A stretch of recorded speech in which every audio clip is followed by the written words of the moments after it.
Australian franchise league Big ব্যাশে দল পেয়েছেন Bangladeshi leg spinner Rishad Hossain. Big ব্যাশের 14তম আসরে খেলবেন হোবার্ট হারিকেন্সের হয়ে। টি-20 বিশ্বকাপে দুর্দান্ত পারফরমেন্সের পর দল পেয়েছিলেন কানাডার গ্লোবাল টি-20তেও, তবে ভিসা জটিলতায় খেলতে পারেননি। বিশ্বকাপের 7 ইনিংসে 13.85 গড়ে 15.8 ইকোনমিতে 14 উইকেট শিকার করেছিলেন এই লেগ স্পিনার। ছিলেন সর্বোচ্চ উইকেট শিকারী রেসেও। বড় ভূমিকা রেখেছেন বাংলাদেশের জেতা 3টা ম্যাচেই। এবার পাচ্ছেন সেটারই পুরস্কার।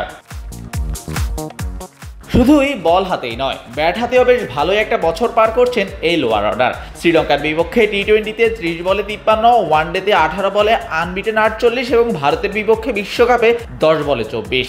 এই ইনিংসগুলো দিয়ে হার্ড হিটার হিসেবেও আস্থা রাখছেন বেশ। সব মিলিয়ে শুধু বোলার হিসেবেই নয়, রিশাদ এখন বোলিং অলরাউন্ডার হিসেবে নিজেকে প্রতিষ্ঠিত করছেন, সেটারই পুরস্কার পাচ্ছেন।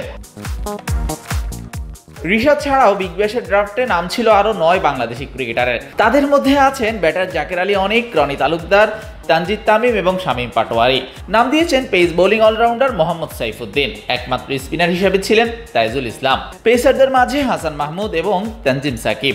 এছাড়াও নারী ক্রিকেটারদের মাঝে আছেন জাহানারা আলম।